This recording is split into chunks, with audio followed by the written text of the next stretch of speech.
Bonjour à tous et à toutes. Merci de nous rejoindre aussi nombreux aujourd'hui. Nous sommes ravis de vous accueillir pour ce webinaire dédié à l'après-Calliope avec Martial Bellec, qui nous fait l'honneur du coup d'intervenir aujourd'hui sur ce sujet. On va attendre quelques secondes le temps que tout le monde se connecte. Il y a déjà une cinquantaine, pratiquement.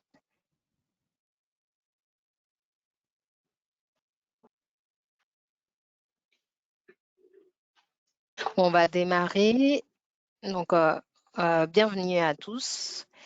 Avant de démarrer le webinaire, un rappel des 5 gestes pour un webinaire réussi. Le premier, pensez à éteindre votre téléphone.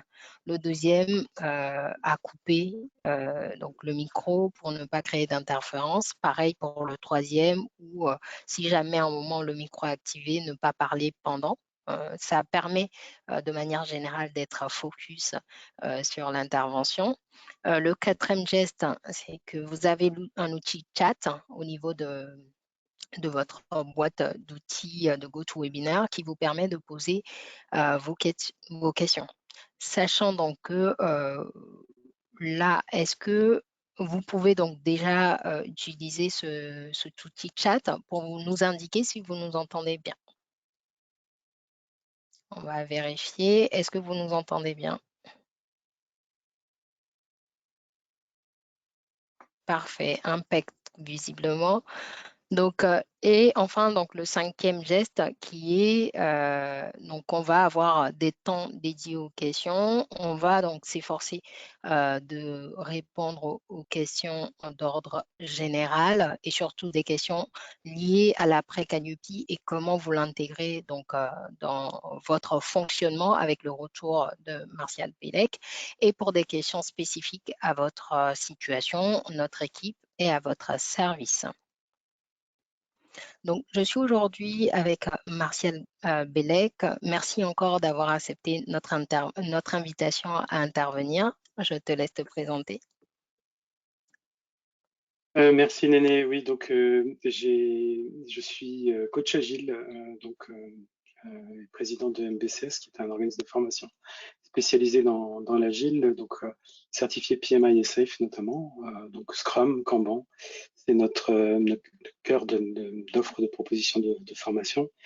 Et j'ai monté MBCS suite à une activité depuis 6-7 ans de professeur associé à l'Université de Rennes et de Rennes School of Business et de coach agile, devant la demande grandissante de l'agilité, des méthodes agiles en conséquence, de façon à pouvoir répondre de façon disciplinée à tout ce qu'on peut attendre et entendre sur l'agilité. Voilà. Donc je suis ravi d'être là, d'être invité par toute l'équipe de ICPF et je suis ravi de vous tous vous retrouver ici. Merci beaucoup, Martial. Donc, moi-même, Kainene Amouzugan, directrice communication et marketing au sein de ICPF depuis 2014. J'ai rejoint donc suite à une formation en MBA communication et un master en management de projets technologiques et des expériences donc en communication. Donc, nous allons donc, lors du webinaire, traiter 4 temps. Donc, le premier, je vais vous présenter donc un rappel de ICPF, où est-ce qu'on en est aujourd'hui. Le deuxième temps, où nous allons aborder donc l'après-Calliope avec ICPF. Le troisième temps, donc, où Martial Bellec va vous faire donc son retour d'expérience sur comment il intègre Calliope dans son organisation. Et enfin, donc le quatrième temps, où nous allons répondre à vos questions. Sachant donc que tout au long, vous pouvez directement poser vos questions. On va, pendant l'intervention, prendre des temps, s'il y a beaucoup de questions, pour y répondre. Et sinon, ce sera surtout un temps dédié à la fin pour y répondre. Donc, pour démarrer, un rappel donc par rapport à ICPF, donc bien entendu dédié à l'excellence des professionnels, de la montée en compétences. Et donc, depuis 26 ans, aujourd'hui, on compte 40 collaborateurs, dont 14 auditeurs salariés.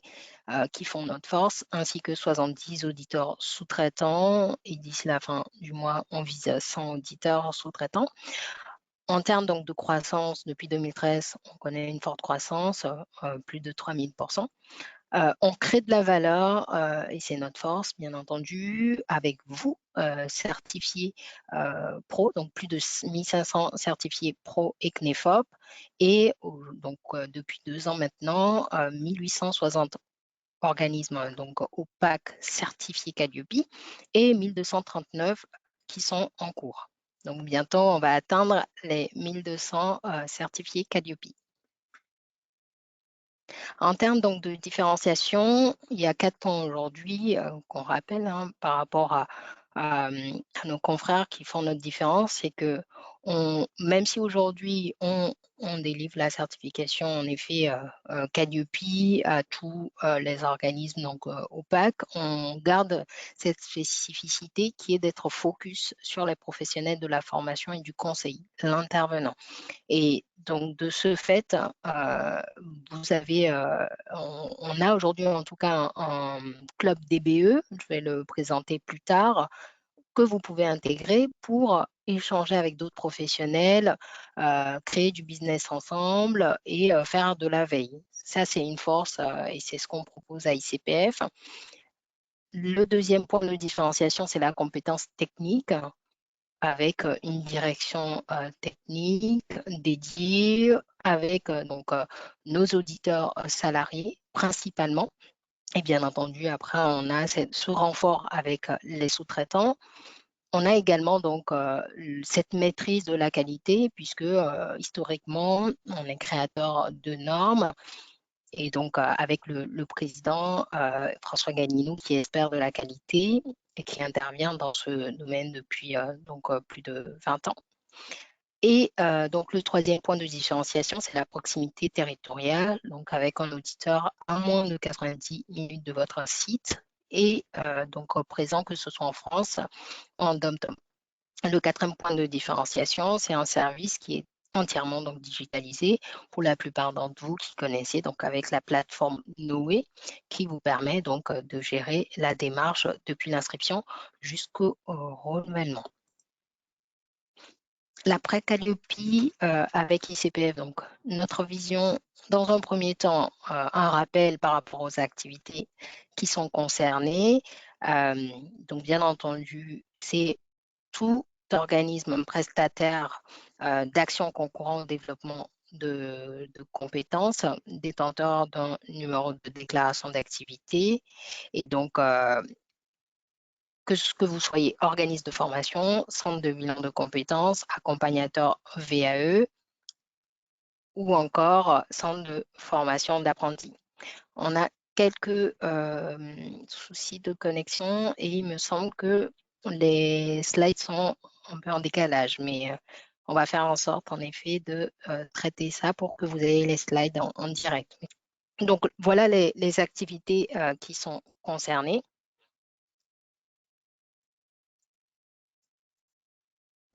Donc, au niveau du parcours Calliope, donc juste la slide d'après, au niveau donc du parcours Calliope, un rappel également pour voir justement où est-ce que vous en êtes aujourd'hui. Il y a 7 étapes. Donc, la première étape qui porte donc sur le fait déjà de vouloir mener l'activité. Ensuite, la première étape, une fois que vous êtes décidé, c'est en effet donc de lancer le projet. La deuxième étape, c'est donc une fois donc que vous souhaitez donc mener ce projet, c'est ensuite d'effectuer la demande auprès de ICPF. Une fois que vous effectuez la demande, donc la troisième étape, c'est la contractualisation directement sur la plateforme Noé. Vous contractualisez, vous réservez votre date et vous la planifiez. Et donc, une fois que c'est fait, vient l'étape 4 de préparation, dont que Martial Mbelek va faire un retour d'expérience là-dessus tout à l'heure. Vous allez en effet prendre en compte les documents de référence, le guide de référentiel national qualité, et vous allez voir par rapport à votre organisation pour en effet la structurer et et pouvoir répondre à ça lors de l'audit. Vous pouvez bien sûr, si besoin, faire appel à un consultant. La cinquième étape, c'est l'audit à proprement parler. Sachez donc qu'une fois que l'audit est fait, donc la sixième étape, où aujourd'hui la majorité d'entre vous, vous devez être, qui est la certification. Donc vous êtes certifié Calliope. Une fois que vous l'êtes, qu'est-ce qui se passe après? Bien l'étape 7 de surveillance et de renouvellement avec un audit donc, qui est prévu entre le 14e et 22e mois et jusqu'au 28e mois pour ceux qui sont certifiés avant 2022 et le renouvellement qui intervient donc au 36e mois après la certification ou jusqu'à 4 ans donc pour ceux qui sont certifiés avant 2022. Un rappel, parce que également parmi vous, il y a certains qui sont donc encore en étape 0 et un qui projette donc d'obtenir Calliope en 2021. 4 gestes succès.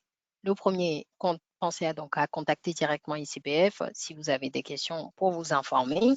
Le deuxième, c'est faites votre demande le plus tôt possible, donc directement sur notre plateforme Noé. Le troisième, réservez la date qui vous convient sur Noé, avec la file d'attente en plus qui va venir d'ici la fin donc, de l'année. Le quatrième temps, donc si le besoin est là, choisissez après la contractualisation un consultant certifié ICPF Pro pour la préparation. Ce que nous, on recommande, c'est en effet de réserver au plus tôt la date parce que aujourd'hui, il est important déjà de réserver la date. Après, vous pouvez commencer à vous préparer et en effet, contacter un consultant pour vous préparer au vu de l'échéance et des délais qui arrivent. En étape 6, donc c'est que vous êtes certifié. Donc, qu'est-ce qui se passe après l'après Calliope? 4 gestes succès que nous préconisons, nous vous recommandons, c'est de participer le premier à nos webinaires après Calliope pour vous tenir informé. Le deuxième, c'est que vous avez le service client sur Noé que vous pouvez utiliser pour nous contacter et poser vos questions. Le troisième, c'est de planifier donc votre prochain audit, sachant donc que ce mois-ci va être ouvert, donc cette possibilité de le faire donc, depuis Noé. Et vous recevrez donc une notification dès le 8e mois après votre certification pour planifier votre date donc, de surveillance le moment venu donc sur Noé. Le quatrième point, c'est en effet d'intégrer donc le club des certifiés DBE qui a été créé par et pour des certifiés, qui est entièrement donc géré par des certifiés ICPF, qui organise régulièrement des réunions mensuelles, des ateliers pour échanger des bonnes pratiques, faire de la veille et également se partager donc des opportunités business. Donc, il est important pour vous, si vous avez l'occasion d'intégrer ce club. Après, vous avez tout le réseau des professionnels, donc des plus de 2000 auxquels vous pouvez faire appel, comme Martial, par exemple, à Bélec, qui sont ouverts, qui peuvent en effet échanger avec vous. Je vais faire un focus aussi donc, sur Noé et les évolutions. Donc, en ce qui concerne Noé, il y a les fonctionnalités qui existent aujourd'hui, que ce soit la demande, la proposition que vous pouvez obtenir, la contractualisation, l'option élaboration, l'audit, donc jusqu'à la partie surveillance donc, qui est présent aujourd'hui et prochainement donc, le renouvellement. Une version 3, donc avec en effet, comme je l'ai indiqué, la surveillance qui arrive et prochainement le renouvellement, donc qui permettra d'avoir vraiment toutes ces fonctionnalités qui soient présentes en termes de planification, en termes de gestion de tous vos audits. Il y a donc la Noé V4 avec les améliorations de la plateforme où on va intégrer 4 extensions dont je vais vous parler juste après. Et enfin, donc, on a pour vocation et vision de mettre en place une V5 qui soit vraiment une plateforme de gestion de votre certification qualité de manière générale. Donc, un focus sur Noé V4.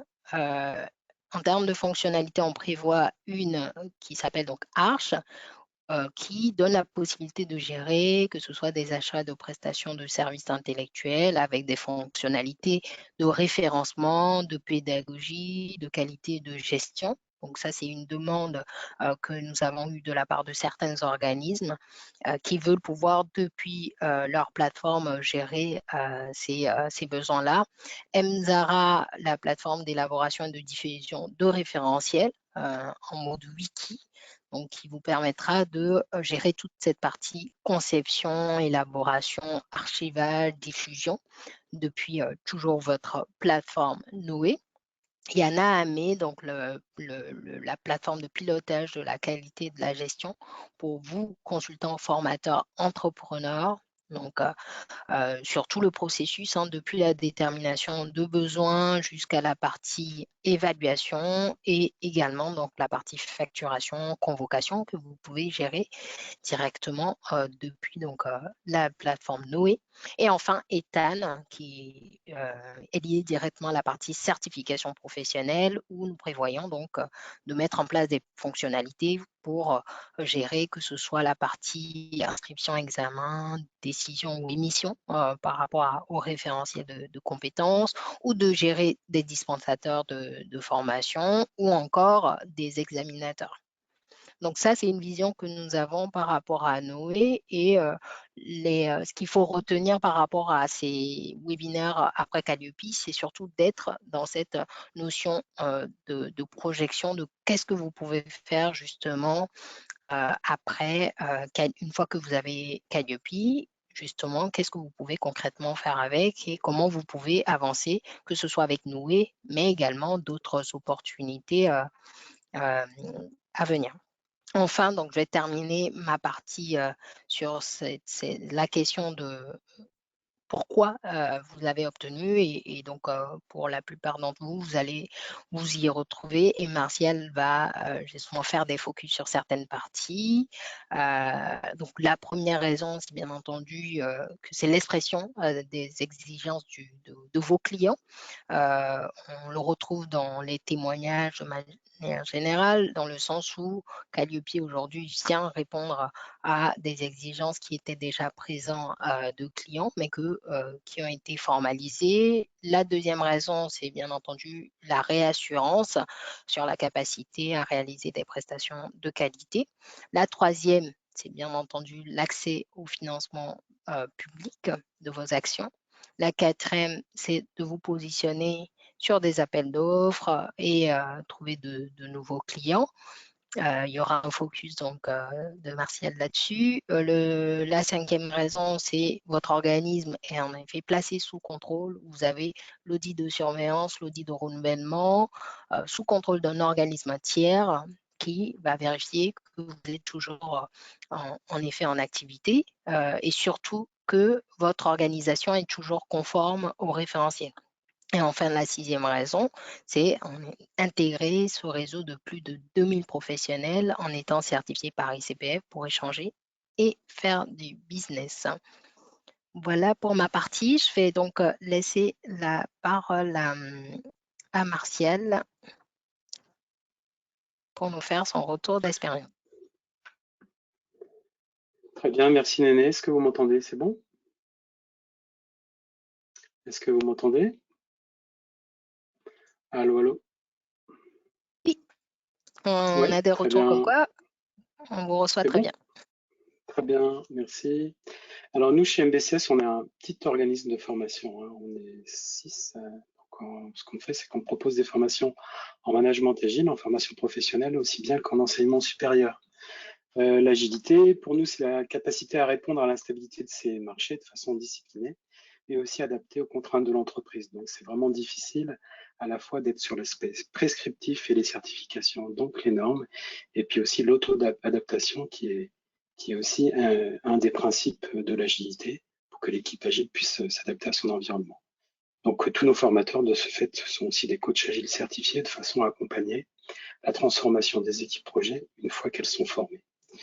L'agilité, ça devient vraiment omniprésente, ça vient plutôt du logiciel, hein, d'accord. Donc c'est pour ça que MBCS a été aussi fondé. Donc on aide les étudiants, les managers, les chefs de projet responsables informatiques, les ESN, à comprendre cette nouvelle norme de travail. On pense qu'elle va devenir effectivement omniprésente, donc adopter cette culture, c'est la garantir de pouvoir continuer à travailler avec ses clients aussi bien qu'avec ses fournisseurs. Vous avez en haut à droite une petite vignette. Donc, nous, comme on est assez petit, on va se différencier sur deux choses. On est très ancré sur notre territoire, le Grand Ouest, et on le verra après avec nos partenaires et nos clients juste après. Et puis aussi, on veut se différencier avec l'innovation technologique. J'ai pas dit que j'étais ingénieur de formation, que l'innovation, ça m'a repris, puisque j'ai vu beaucoup d'étudiants, beaucoup d'apprenants vraiment souffrir avec les heures, les dizaines d'heures de virtuel.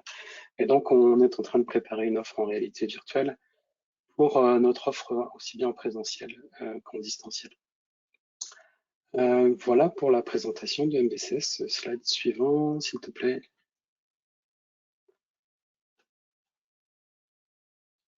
Je crois qu'il y a toujours un petit temps de Il y a un temps latence. de latence, en effet, ça va pas tarder. Ça y est.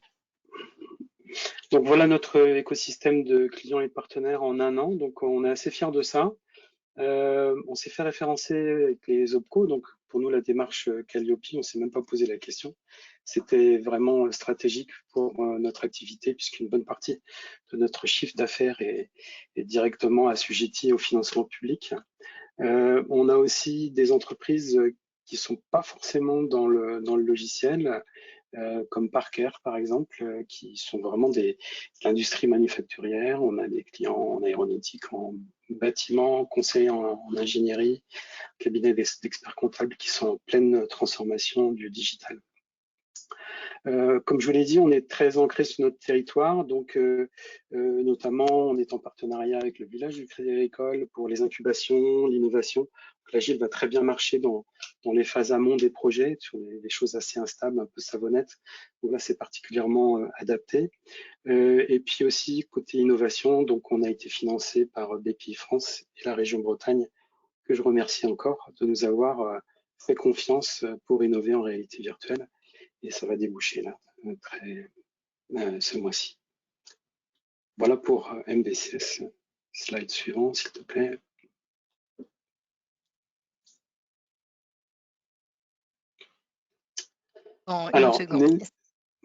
Alors, Néné m'a dit en préparant le webinaire qu'il y aura beaucoup de certifiés, donc je ne vais pas trop revenir sur notre expérience certification Calliope, mais vous allez voir que en fait, l'après Calliope, il commence avant. Je vais essayer d'être clair là-dessus. Nous, on a pris conscience de l'aspect stratégique de Calliope en janvier de cette année, avec un objectif de se faire certifier fin juin. Voilà, c'était ça l'objectif. Donc, on a été certifié le 23 juin, zéro conformité du premier coup avec l'auditeur ICPF.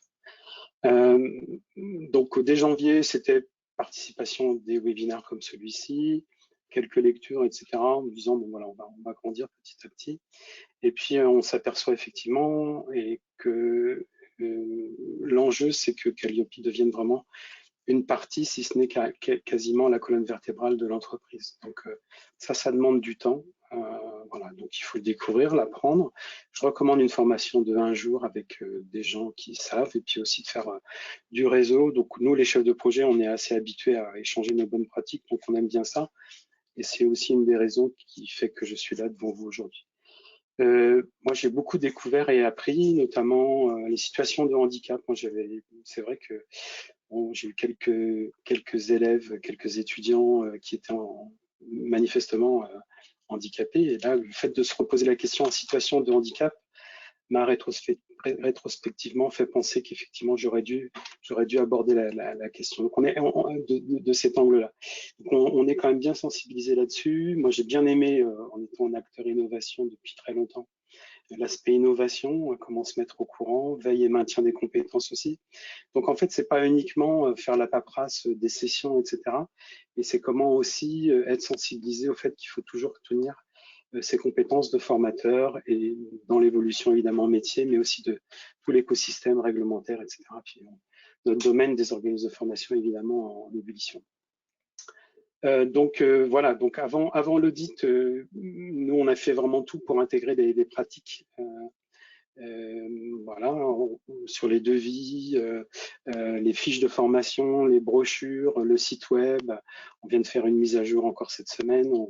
Vraiment, on essaie de vraiment de l'appliquer. Et c'est vrai qu'on gagne en cohérence et en solidité. Et donc, ça donne effectivement non seulement une impression, mais aussi une vraie expérience professionnelle avec nos clients. On m'a posé la question, quel est l'indicateur qui demande le plus de travail? Donc nous, enfin, franchement, on a commencé à partir de début mai, 200 preuves sur Noé à peu près. Donc c'est vraiment un très bon outil Noé pour cela. Même si effectivement il y avait quelques coupures juste avant notre audit, mais je pense que c'est réglé. Hein, les équipes d'ICPF depuis, enfin ils vous le diront. Donc, en fait, ce qu'on a fait, c'est qu'on a appliqué systématiquement tous les critères de Calliope sur toutes nos devis, nos sessions et bien au-delà, y compris avec les formateurs. Moi, j'insiste beaucoup en retour d'expérience sur la posture, c'est-à-dire point d'attention quand même. Faut vraiment faire attention si c'est le premier audit que vous avez. Alors, je suis pas là pour donner des leçons, hein, mais si vous n'avez jamais fait d'audit ISO ou similaire, c'est une posture un petit peu spéciale. Donc, il faut faire un petit peu attention à ça. Moi, en ce qui me concerne, donc j'ai été très surpris. Le premier critère, il a duré 1h30. Donc, je crois qu'on a commencé à 9h. Et à 11h, on était, enfin 10h30, 11h, on était encore dessus. Donc, voilà, bon, bah, c'est l'auditeur qui gère le temps. Donc, il faut vraiment se reposer, lâcher prise par rapport à la gestion du temps. Et puis, surtout, c'est répondre aux questions, ni plus ni moins, quoi. Voilà. Et être prêt à démontrer tout ce qu'on dit, même au-delà. C'est-à-dire que finalement, sur les 200 preuves qui étaient sur Noé, on en a peut-être ouvert 20% et on est allé encore chercher d'autres preuves dans les mails, dans les sites publics, etc. Quoi. Donc, en fait, voilà, c'est un peu ma conclusion. L'après Calliope, il avait démarré avant, en fait. Voilà, donc ça, c'est. Je pense que si vous vous présentez à l'audit sans vraiment avoir fait sur un truc un peu papier, un peu artificiel, ça va finir par se voir. Donc les bénéfices, bah nous on était certifié le 23 juin, donc on est le 9 septembre, donc l'activité quand même de formation est assez calme sur les mois de juillet et août. Donc on a refait le tour de nos clients en début de mois. Très bon accueil de la part des OPCO, vraiment. Donc là, on est d'autant plus référencé. Donc c'est vraiment un crédit qui met à notre actif. Et puis c'est une certification reconnue par nos clients et partenaires. On a des clients beaucoup plus gros que nous, puisqu'on travaille aussi en B2B, qui, devant la complexité Calliope, nous ont même demandé à les accompagner. Alors, c'est des choses qui nous semblaient assez pas faciles, mais il faut vraiment s'y mettre un bon coup. Et donc, c'est aussi apprécié parce que on a quand même reçu le fait que, d'une certaine façon, c'était quand même assez difficile à obtenir, même si les taux de réussite sont assez importants. Le deuxième point sur les bénéfices, c'est que bon, nous, en qualité, en agile, on est sur du DAMing, le PDCA, pour ceux qui connaissent toutes les démarches qualité. Donc, c'est assez naturel de toujours s'améliorer sans relâche. Voilà, et puis, on n'a jamais fini. Hein. Donc, notre catalogue de sessions de formation est clair et homogène. Enfin, on espère. Il peut toujours y avoir des coquilles, mais voilà, je vous dirai comment on fait juste après. On porte beaucoup plus attention aussi aux besoins, surtout des clients individuels qui nous contactent. C'est des clients qui peuvent être, ou des prospects qui peuvent être un peu perdus, qui comprennent pas trop l'agilité, etc. Donc, on essaie vraiment de réfléchir avec eux sur la formation ou l'accompagnement qui pourrait mieux leur correspondre. J'étais juste avant avec un prospect pour cela. On a créé aussi un extranet pour toutes nos formations, donc ça, c'est important.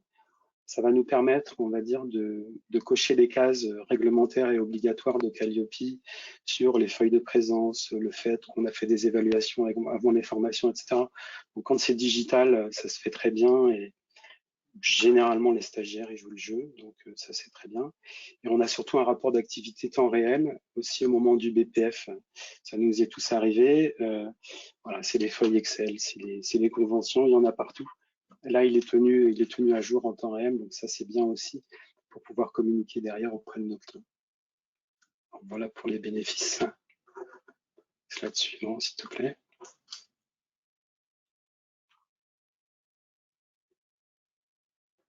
J'attends le délai. Ça, dans une seconde. Ouais.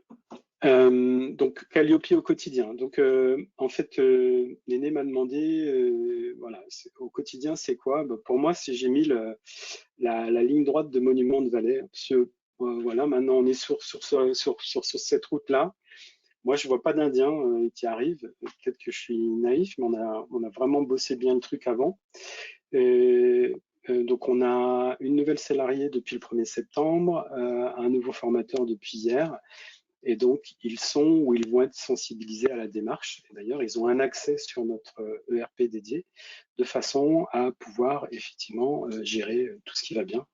Donc, moi, je recommande vraiment de prendre un ERP qui est vraiment, du coup, est la colonne vertébrale de l'OF, de façon à être sûr que le moment venu, les indicateurs soient à jour. Donc ça, c'est ultra important pour préparer l'audit de surveillance. Alors, moi, je suis peut-être un peu naïf, mais surtout optimiste, étant donné qu'on l'a eu quand même sans non-conformité, tout ça. Donc, en fait, ça va être ça, la cohérence de tous les supports, les dates, donc ça, c'est aussi important, les avis collectés.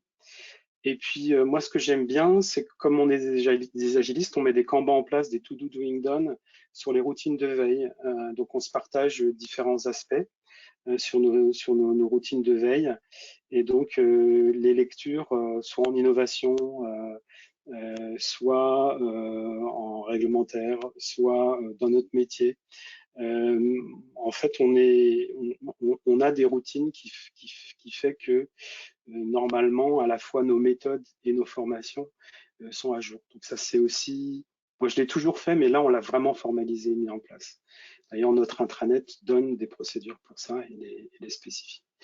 Voilà, donc on est un petit peu allé au-delà. Donc, moi, ligne droite, en route vers l'audit de surveillance, bon, c'est dans 14 mois, c'est à la fois loin et ça va arriver vite. Donc c'est pour ça qu'au quotidien, on le fait maintenant, comme ça, à la limite, ce sera une chose naturelle que de se faire auditer là-dessus. Voilà. Voilà ce que j'avais à dire par rapport à la question qui m'était posée, Néné. Voilà, on peut terminer avec notre slide emblématique Oui, pour la fin. et juste avant d'aborder ça, tu parlais de RP dédié. Est-ce qu'il faut forcément un logiciel complet ou ça peut être également un outil simplifié mais accessible par exemple à un consultant formateur entrepreneur par exemple ou un organisme de taille humaine? Ouais. Est-ce que quand on Bah, entend parler de ouais. ERP, on peut penser tout de suite à une grosse plateforme? Oui. Non, non, nous on est petits, hein, voilà, moi, on n'est pas un gros acteur, hein, on est campé sur notre territoire et puis on essaie de faire ce qu'on peut sur ce territoire. En fait, j'ai commencé la mise en place avec une feuille Excel que j'avais récupérée avec la formation et tout ça, avec des modèles plus ou moins clairs. Et on est rapidement confronté à la dimension qualité, c'est d'avoir tout à jour tout le temps. C'est-à-dire que si vous faites un modèle de règlement intérieur, que vous l'annexez à une convention ou que vous l'envoyez à des stagiaires et que vous le modifiez pour X ou Y raison, c'est pas à jour. Donc le fait de le mettre à disposition sur un extranet et le fait aussi de pouvoir collecter des choses qui sont à jour, c'est essentiel parce qu'il y a toujours plusieurs versions, même sur les devis, les propositions, les formations, etc. Et là, on est sûr que c'est toujours à jour. Et donc, tout n'est plus éparpillé, etc. Donc, moi, j'ai assez rapidement convergé sur un ERP dont je tairai le nom, puisque c'est pas le jeu et c'est pas fair play pour les autres. Mais moi, je recommande parce que, enfin, nous, on est très SaaS, très digitaux, donc même pas peur, quoi, un outil de plus, voilà, et il est devenu essentiel. En fait. Je sais pas si ça répond à la question. Oui, je pense que ça permet en effet à chacun de s'y retrouver. Je pense qu'on peut en effet passer à la fin de la présentation. On n'a pas encore des questions, je pense, vont arriver au fur et à mesure, mais n'hésitez pas, en effet, dès maintenant à poser vos questions. On va attaquer bientôt la partie questions-réponses.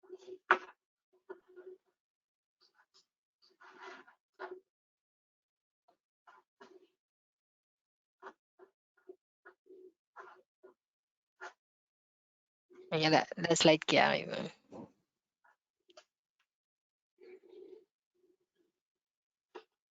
Voilà, donc juste pour conclure, le petit poisson, c'est pour notre territoire, la Bretagne et le Grand Ouest. Et le petit poisson qui change de bocal, c'est notre différenciation par l'innovation.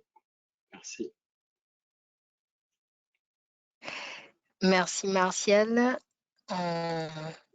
On va passer aux questions-réponses. On a voulu en effet aller à l'essentiel pour vraiment faire ce retour d'expérience, mais surtout que Martial puisse vous partager ce qui était intéressant parce qu'on a eu l'occasion d'échanger pour un témoignage sur le site internet et justement ce qui nous avait plu, ou en tout cas qui nous avait intéressé dans ce témoignage, c'est cette notion d'intégrer vraiment le Calliope comme une vraie colonne vertébrale dans l'organisation au quotidien et le fait que ça devienne vraiment un réflexe. Donc, c'est ce pourquoi on a trouvé pertinent en effet de faire ce webinaire. Encore merci beaucoup, Martial, d'avoir répondu en effet présent à ce webinaire et nous d'avoir l'honneur du coup de ton intervention qui est de qualité. On va passer donc aux questions. Un rappel, un questionnaire donc de satisfaction vous sera envoyé à la suite de ce webinaire, ainsi donc que la présentation des réceptions du questionnaire complété. In fine, on va l'intégrer de toutes les façons sur notre chaîne YouTube. Vous avez le contact de Martial Bellec. On vous intégrera également donc le numéro de téléphone pour le contacter, pour échanger de bonnes pratiques ou autres. Vous avez donc le lien pour ceux qui sont en étape 0 et 1 pour faire votre demande. Si ce n'est pas encore le cas, il faut le faire dès maintenant pour réserver votre date. On est à moins de pratiquement 80 jours. Vous avez donc, si besoin d'aide ou besoin de précision, vous avez les contacts de Maria Mevarkia et Lucas Dumont, que certains d'entre vous doivent connaître sûrement, pour répondre à vos questions. Donc là, les questions, en effet, arrivent. Visiblement, il fallait donner en effet le go. Donc là, on va faire le tri. Déjà, ce que je reçois, donc il y a Véronique Clavel qui indique très beau votre logo. J'imagine c'est à destination de Martial Bellec. Donc visiblement un bon retour par rapport au logo qui est bien fait.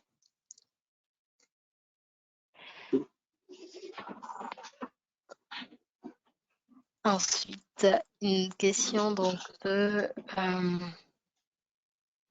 Marie Pata. Si l'on fait une demande de prise de contact avec ICPS dans les jours qui viennent, peut-on être certifié avant le 1er janvier 2022? En effet, dans les jours à venir, prenez contact. Vous avez directement sur la plateforme Noé la possibilité de réserver votre date dès aujourd'hui et réserver au plus tôt. On a des dates octobre, novembre, décembre, mais en tout cas, on vous encourage à le faire dès le mois d'octobre, puisque en réservant votre date, ensuite, vous avez le temps de préparation. Vous faites votre audit en octobre ou voire novembre. Après, il faut compter le temps de traitement d'éventuelles non-conformités, ou sinon, si vous êtes très bien préparé comme Martial et que vous obtenez en effet avec aucune non-conformité, vous pouvez l'obtenir dans la foulée. Sinon, il faut compter voilà, quelques semaines de traitement de non-conformité. Donc, à intégrer, bien entendu, la phase de préparation et la phase d'après audit pour traiter les non-conformités par rapport à la réservation de votre date. Mais en effet, avant le 1er janvier 2022, si vous y mettez et vous réservez au plus tôt votre date, c'est tout à fait possible.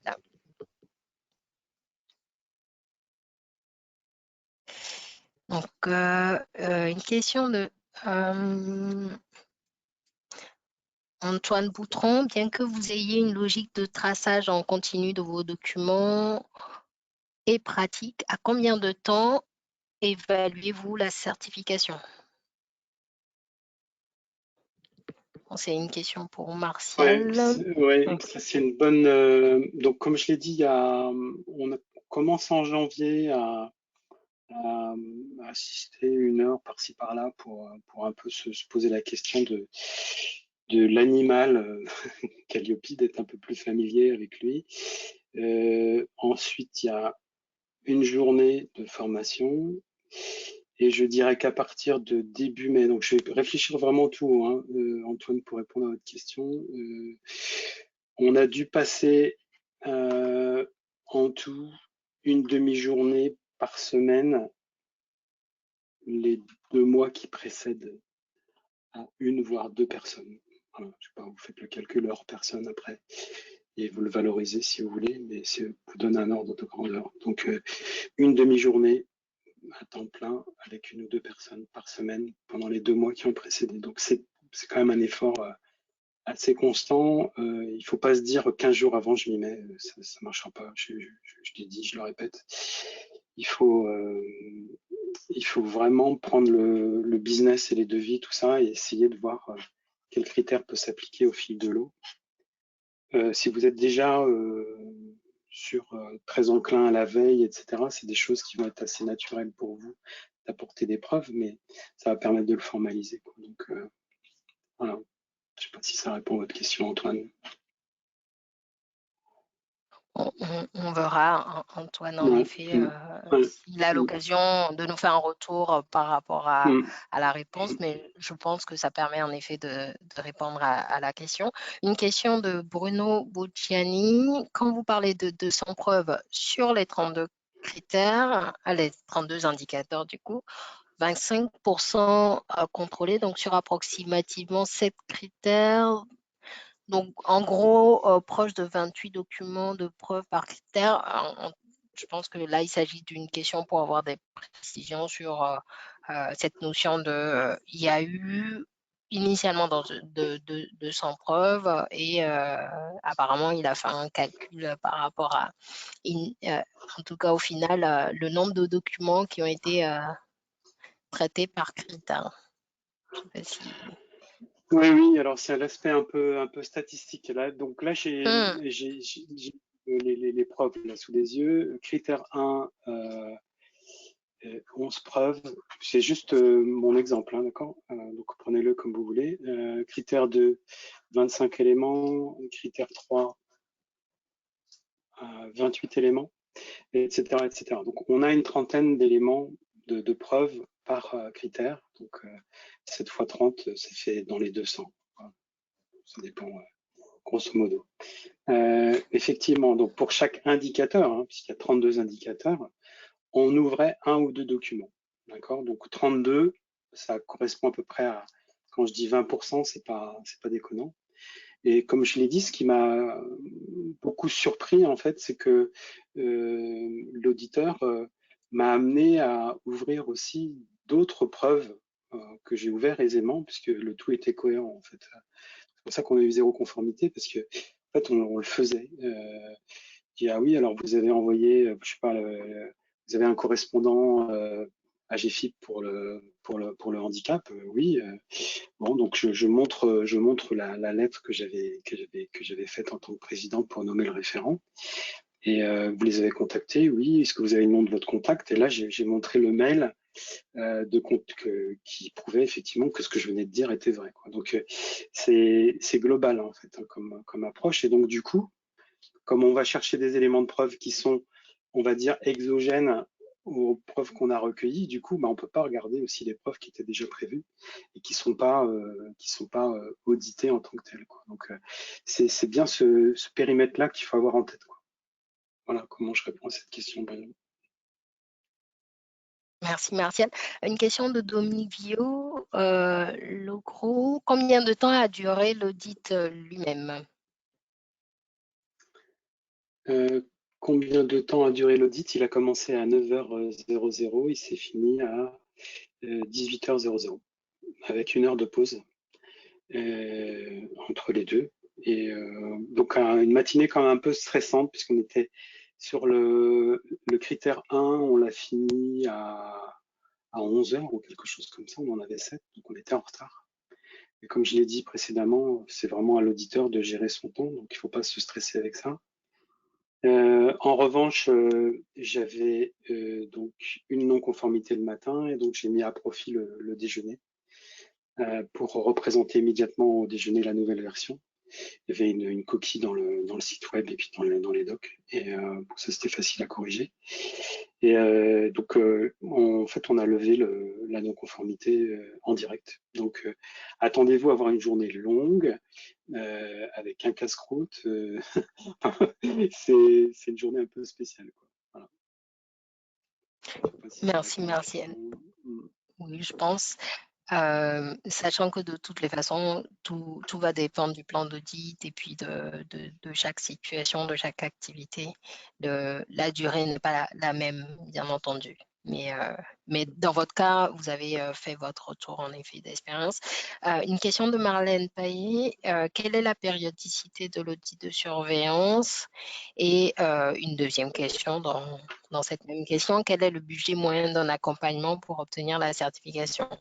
La première donc question, j'y réponds en disant en effet, comme je l'ai présenté, l'audit de surveillance intervient entre le 14e mois et le 22e, et ça peut aller jusqu'au 28e mois pour ceux qui sont certifiés avant 2021.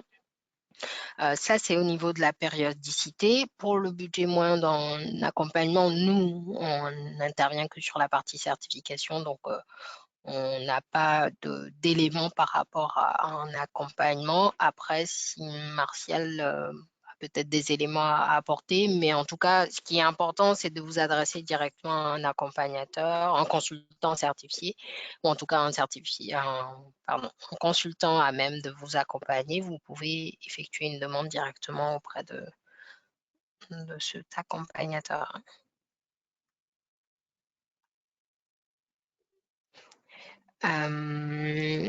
Juste aussi pour précision, si vous êtes inscrit sur Noé, la plateforme Noé, dans vos documents, il y a une liste donc de consultants à même de vous accompagner. Donc avec des coordonnées, vous pouvez les contacter directement pour obtenir des devis par rapport à leurs prestations. Ah,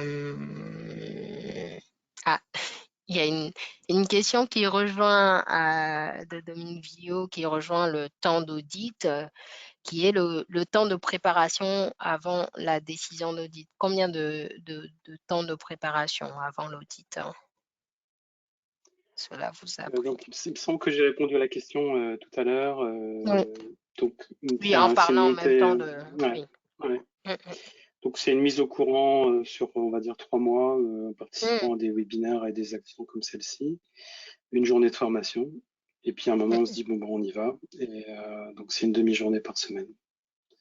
Il faut que ça devienne une préoccupation, quoi. C'est-à-dire qu'au début, c'est de l'info, etc.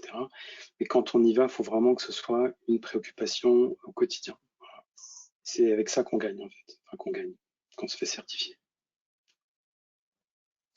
Merci Martial. Une question qui est de Stéphane Le Bozec. Le thème du webinaire étant l'après-Calliope, comment anticiper et préparer en amont l'audit de surveillance quand on est déjà certifié? À partir de quand doit-on préparer les documents et preuves avant cet audit? Donc ça, c'est la première question. Je pense que tu y avais répondu, mais tu peux peut-être apporter des précisions. Ouais, alors pour tout vous dire, moi, l'audit de surveillance, il est en 14 mois ou quelque chose comme ça, hein, c'est ça, avant Oui, plutôt dans 14 mois. Donc, moi, 14 mois, c'est en novembre 2022. Donc, enfin, pour une petite boîte, c'est un futur lointain. C'est pas, encore une fois, c'est pas notre préoccupation. Et en fait, je dirais qu'on est prêt à l'audit de surveillance depuis avril, même avant l'audit, quoi. Voilà, je sais pas comment dire ça, mais je sais pas si c'est clair, mais puisque en fait, on l'applique. Donc, c'est peut-être naïf et optimiste, comme ça a marché une fois déjà.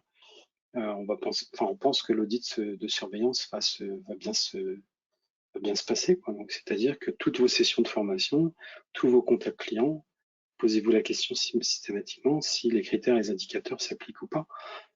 En introspection déjà, et puis si c'est pour vous, si c'est pour vos formateurs ou votre personnel administratif, faites-le appliquer à chaque fois que vous en avez l'occasion. Voilà, je pense qu'après, c'est comme les approches qualité, hein, c'est du bon sens, hein. Et puis, franchement, le standard Calliope, j'en ai vu d'autres, il est quand même assez cohérent, quoi. Voilà, il est clair à lire, à faire expliquer. On n'est pas dans l'interprétation, etc. Donc, pour tous les personnels, c'est assez facile. Merci Martial. Une question de Nathalie Chailloux. Depuis l'audit Calliope, depuis la certification, quelles sont les améliorations que vous avez apportées, soit au niveau de vos pratiques, soit au niveau de votre système qualité? Ouais, ça c'est une très bonne question. Donc, comme je l'ai dit, c'était le regard vers les situations de handicap. Je pense que ça a été le plus emblématique en fait. On a changé de regard par rapport aux choses. Autrement, notre offre aussi bien sur le site web que sur les devis, etc., est très professionnelle maintenant. C'est-à-dire qu'on ne peut pas nous dire trouver une incohérence dans tout ce qu'on fait, etc. Et c'est vrai que nos clients et nos prospects, ils apprécient ça parce que c'est clair. C'est-à-dire quand ils nous contactent, on leur dit allez sur telle page, télécharger la brochure, et on a une bonne expérience pour ça. Comme je l'ai dit aussi, on a mis en place un extranet pour toutes nos formations. Parce qu'en fait, les gens, ils ont des vies de fous, hein, comme nous. Donc, pour ça aussi que le virtuel, il marche et que tous les mixtes et tout ça, ça arrive. Mais plus on va communiquer sous forme digitale avec des stagiaires, et mieux ça va être. Et la bonne nouvelle, c'est qu'il y a les indicateurs qui demandent de l'implanter directement, quoi. Donc, voilà, donc tout ça est cohérent. Je sais pas comment dire, mais il n'y a pas d'incohérence en fait. Je sais pas si ça répond à votre question. Oui, il y a des retours qui sont faits. C'est comme pour Antoine Boutron qui a précisé en effet que ça répondait à sa question. Et, il y a des questions qui reviennent en ce qui concerne la journée de formation que vous aviez évoquée. Certains qui évoquaient est-ce que c'est une journée de formation auprès des CPF ou sinon il y a une autre question auprès de quel organisme c'est après avoir si vous pouvez faire un retour là-dessus. Moi, je précise juste que ICPF ne délivre pas de. En tout cas, on est certificateur, donc on audite et on ne forme pas. Ok, donc vis-à-vis du fournisseur, ceux qui sont intéressés peuvent me contacter off. Moi, je suis pas là pour faire de la pub à qui que ce soit. Voilà, je suis juste là pour travailler avec ICPF et puis pour aussi vous inviter, mettre en introspection par rapport à toute l'expérience et partager l'expérience. Donc voilà, moi ce que je vous recommande, c'est de choisir une formation d'une journée, parce qu'en une journée, on arrive à passer les 32 indicateurs quand même, avec quelques slides plus ou moins bien faits, des templates, etc., de façon à se rendre compte de la complication ou de la complexité de la chose, quoi, parce que c'est quand même assez polymorphe comme affaire. Donc voilà, à la fin de cette journée-là, c'est un peu épuisant, beaucoup moins épuisant que l'audit. On se dit waouh, il y a quand même du boulot et on va le faire. Donc ça, c'est la première chose. Et après, on avait un Slack, enfin l'équivalent d'un WhatsApp, qui nous permettait d'échanger entre personnes qui avaient suivi cette formation, de façon à préparer notre audit avec des retours d'expérience, etc. Donc c'était aussi, on était dans l'humain avec des vrais gens qui passaient, quoi. Donc ça, moi j'ai bien aimé. Donc, je vous recommande de choisir quelqu'un qui peut faire un organisme de formation qui peut vous faire l'équivalent. Voilà, je citerai pas mon fournisseur ici. Hmm. J'espère que vous comprendrez. Et je pense qu'en effet, c'est tout à fait compréhensible dans le sens où, voilà, vous avez en plus les coordonnées de Martial dans le support. Vous pouvez le contacter directement. Là, il s'agit vraiment, voilà, de l'après Calliope. Donc, on va faire, en effet, aborder le retour d'expérience et puis surtout, qu'est-ce que ça a apporté en termes d'amélioration par rapport à. Donc, vous avez les coordonnées, on vous enverra le support de présentation. Il y a une question de Dominique Vio qui demandait est-ce que vous étiez déjà Datadocké? Oui, oui.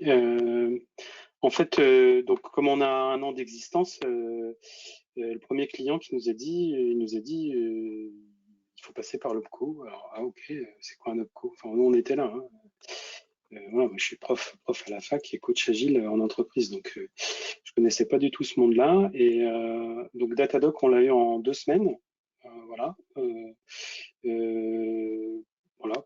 Bon, c'est plus simple. Je trouvais ça plus simple, moins demandant. Et donc effectivement, Datadock, c'est quand même un plus parce que il y a quand même des recouvrements. On insiste moins sur Datadock sur l'aspect veille. Handicap aussi, je t'ai déjà dit. Mais effectivement, Datadock, c'est un atout pour aborder Calliope, qui est quand même plus difficile car va bien regarder quand même tous les aspects, à la fois en interne et en externe de l'organisme de formation. Bon, je tiens aussi à préciser que nous, c'était pour les actions de formation hein, qu'on est certifié, pas pour le reste. Hein. On n'est pas centre pour apprentis, etc. On est vraiment action de formation. Donc voilà, là-dessus on sait faire. Le reste, peut-être un jour. Et c'est important justement de préciser ça puisque en tant que certifié dans votre communication, et ça rentre dans mon champ, c'est dans votre communication, c'est important de préciser la catégorie en effet sur laquelle porte la certification. Donc, vous faites bien d'apporter cette précision. Une question sur l'extranet. Quelle fonction couvre votre extranet? Voilà. Alors l'extranet, c'est comme tout, on peut tout y mettre. Grosso modo, il y a 3 temps. Avant la formation, pendant la formation, après la formation. Donc nous, on certifie beaucoup nos stagiaires, donc on les prépare à une certification. Et donc, avant la formation, il y a les standards à lire, les vidéos, etc. Donc on fait des capsules sous divers formats, des capsules digitales donc qui peuvent avaler comme ça. C'est des petits trucs, hein, c'est 10-15 minutes. Donc comme ça, ils sont déjà un petit peu acculturés à la question avant d'arriver. On va aussi leur demander, on va les évaluer avant la formation, qui va être une référence. Ça, c'est une exigence Calliope, donc on le fait. C'est pas juste un quiz, hein, voilà, on les fait réfléchir là où ils en sont. Ensuite, pendant la formation, on va retrouver les supports PDF, puis toutes les adresses des outils, des tableaux blancs, etc. Je ne citerai pas de marque non plus. Qui fait que quand ils se posent une question, normalement, tout est dans l'extranet. Voilà. On va avoir les convocations, on va avoir les suivis d'activité, on va avoir les feuilles de présence. Et voilà. Et après la formation, surtout en certification, on va leur proposer une checklist de façon à ce que leur ramp-up d'apprentissage soit optimal lorsqu'ils vont se présenter à la certification de l'organisme de formation, de l'organisme certificateur, que nous ne sommes pas, puisque nous préparons la certification. Et ça permet aussi d'avoir un engagement, parce que certaines certifications sont très difficiles. surtout quand les débutants veulent essayer de faire un peu plus que ce qu'ils savent, ce qui est un grand classique. Et donc, ça va permettre de garder le contact, en fait, donc d'augmenter nos chances de réussite à l'examen, et donc de ce fait sont très bonnes. Donc on avait ces pratiques-là déjà avant, et le fait de l'avoir dans un espace digital unifié, c'est vraiment un plus. Et la bonne nouvelle, c'est que quand on fait ça, naturellement, on implémente les critères. Ça a l'air un peu conte de fées le truc, mais le RP, il est bien foutu pour ça, quoi. Merci Martial. On va voir, il y a des questions qui arrivent encore. Une question de Christine Molvinger. Vous a-t-il été demandé de produire deux parcours de bénéficiaires? Après, ça doit être un retour par rapport au cas particulier de Christine, sûrement. Je comprends pas la question, je sais pas. Bah, en fait, Hmm. là, il semble que c'est par rapport à un cas rencontré par Christine. Donc, comme c'est un cas particulier, on va passer à une autre question. Hmm. Il y a une question donc de Chloé Tidry. Quels sont les attendus de l'audit de surveillance? Il ne me semble pas que vous abordiez ou répondiez à la question. Bah, je vais... Oui, ou sinon... Martial, si tu veux apporter des éléments, sinon je vais... compléter. Bah, alors, moi, déjà, c'est très loin, donc on fait tout pour l'appliquer au quotidien, donc on pense que ça va bien se passer. Je pense qu'on s'en préoccupera franchement une fois que la rentrée sera passée, vraiment à l'automne, début octobre, vers là, pour voir si on est bien dans les clous et se faire une autocritique sur nos pratiques par rapport à ça. Mais bon, nous, ça, c'est une espèce de nébuleuse un peu qui va se rapprocher assez rapidement. Voilà. Je suis un peu cash, mais voilà, c'est un peu comme ça qu'on voit les Mhm. choses, sachant qu'il n'y a pas de raison que ça se passe pas comme la première fois, en fait. Je ne vois pas ce qu'on pourrait inventer de plus, là.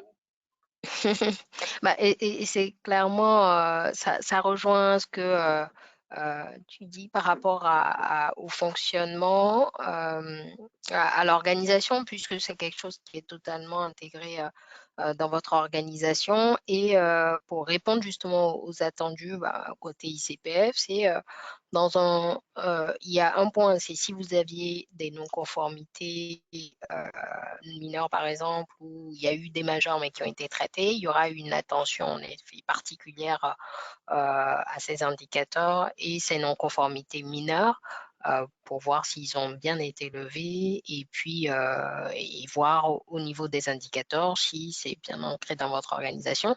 Ça, c'est le premier point. Le deuxième point, s'il n'y a pas eu de non-conformité, comme le cas de MBCS, c'est l'auditeur va donc auditer votre organisation depuis l'obtention de la certification depuis l'audit pour voir si dans votre organisation, votre organisation est en place, toujours en place pour répondre aux indicateurs du référentiel. En gros, c'est vérifier que vous mettez toujours en place les actions que vous aviez indiquées, votre organisation par rapport aux critères du référentiel.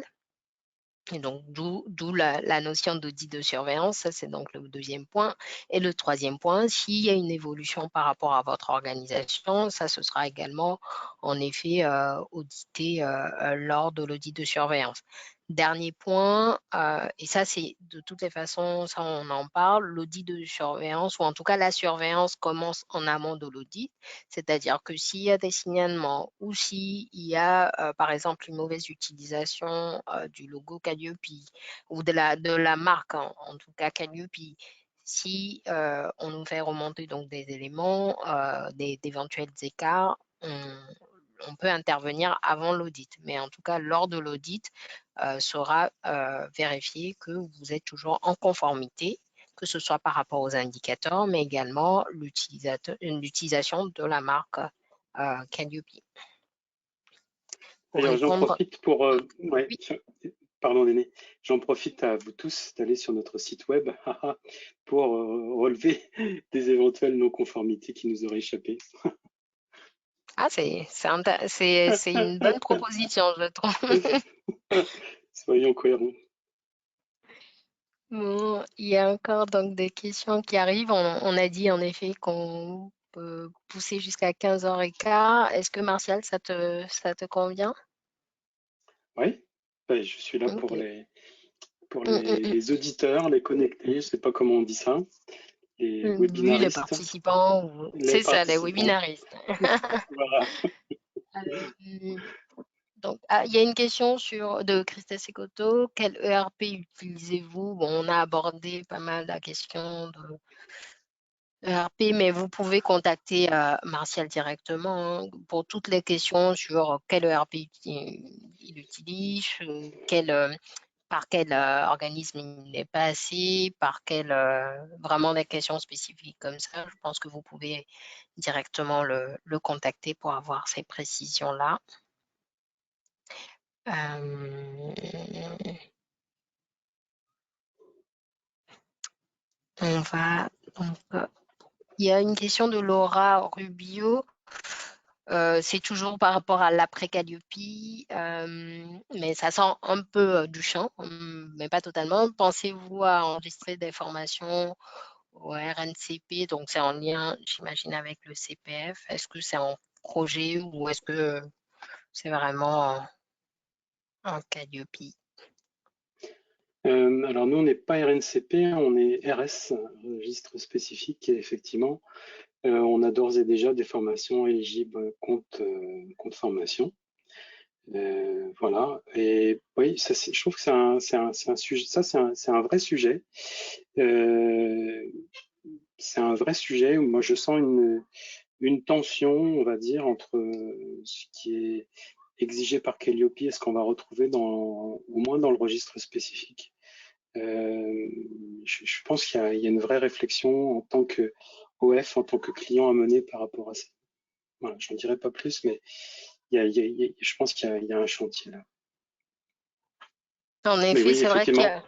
a. Ouais. Hmm. Donc, oui, nous, pour répondre à la question, oui, certaines de nos formations sont éligibles CPF, mais ça n'a rien à voir avec la Calliope. Oui, et d'une certaine manière, ça n'a rien à voir avec Calliope, mais c'est vrai qu'aujourd'hui, Calliope est le levier, ou en tout cas le premier niveau pour pouvoir justement aller après vers les formations éligibles au CPF. Puisque si on n'est pas Calliope, bien entendu, on ne peut pas accéder à cette étape. On le présente lors des webinaires Calliope. Avant, ce n'était pas le cas, mais en tout cas, c'est le cas aujourd'hui. Et du coup, on l'aborde lors des webinaires Calliope, mais surtout pour les webinaires après Calliope, on a eu à organiser quelques sessions sur le sujet, sur comment justement, quelle stratégie adopter pour être éligible au CPF. On va sûrement d'ici la fin d'année également en faire avec les deux voies qui sont possibles justement pour accéder au CPF. Mais c'est une réflexion qui est importante, justement, si on ne l'est pas avant d'être Calliope, à avoir du coup dans l'après Calliope.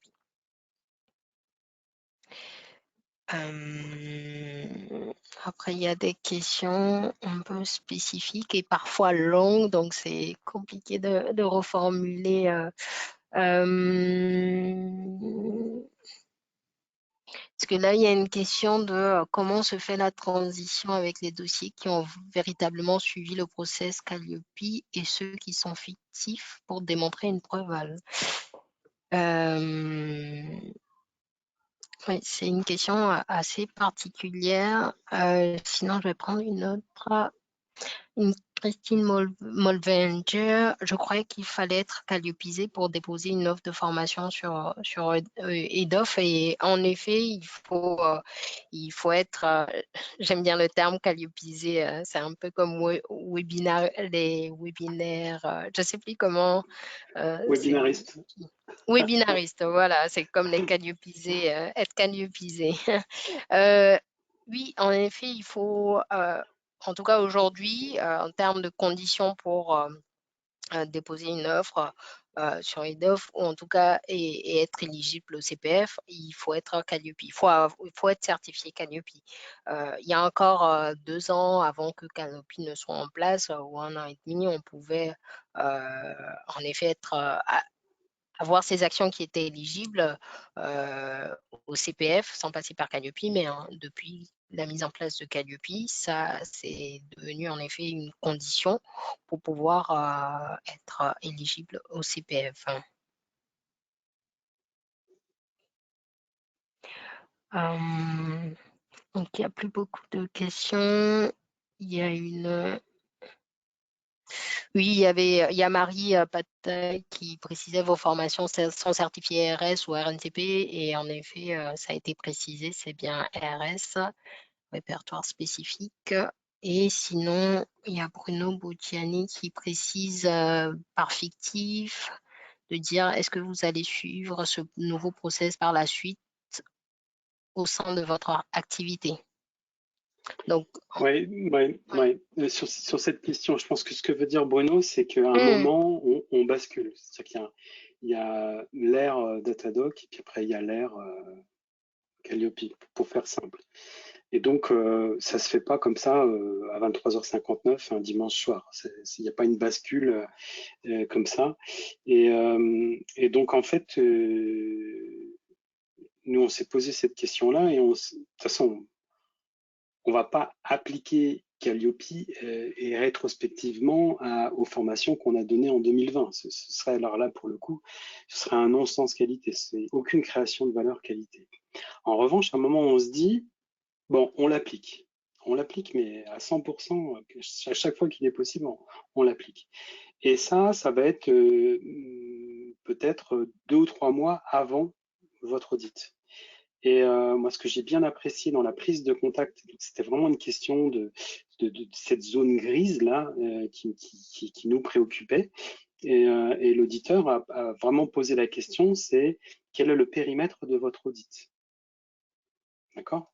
Et donc, on précise le périmètre. Il faut évidemment qu'il soit emblématique de l'activité. C'est-à-dire que si vous avez 100 formations au catalogue et que vous présentez une seule session sur une formation à l'audit, il va pouvoir vous le reprocher. Donc, nous, on a essayé quand même de mettre un volant d'activité suffisamment significatif. On est un petit organisme, donc ça tombait bien. On a déclaré tout le reste volontairement hors périmètre de l'audit. Et ça, on en a convenu avec l'auditeur 3 semaines avant. Donc du coup, on a pu vraiment bétonner les quelques sessions de formation qu'on a revendiquées être Calliope. Ça, je pense que c'est hyper important d'aborder avec l'auditeur en amont sur le périmétrage.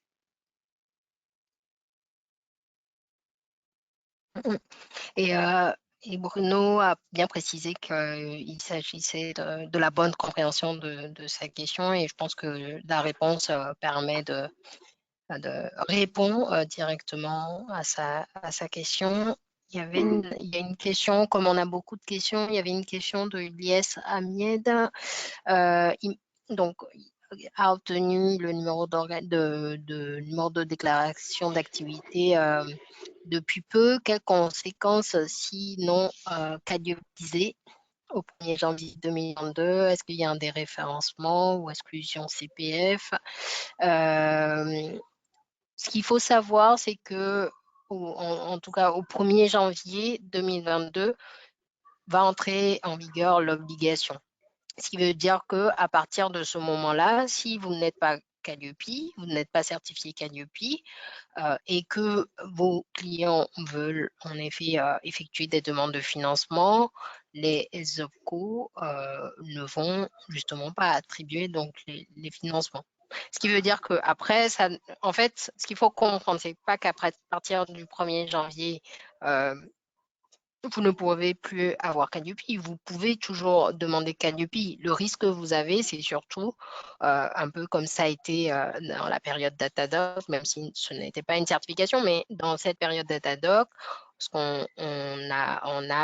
qui a été vécu justement par les organismes de formation, c'est il y a eu le délai, l'échéance, et donc après cette échéance, beaucoup se sont vus refuser des financements parce qu'ils n'étaient pas encore Datadoc. Donc, Datadoc. Et donc, ce qui va se passer, en effet, à partir du 1er janvier 2022, c'est de se voir refuser des financements à partir du 1er janvier. Maintenant, si vous êtes prêt, vous êtes certifié avant le 1er janvier, tant mieux. Et donc, à partir de là, votre activité tourne et vous continuez votre fonctionnement. Sinon, après, voilà, c'est le risque surtout réside à ce niveau-là. Pareil par rapport à l'accès au CPF.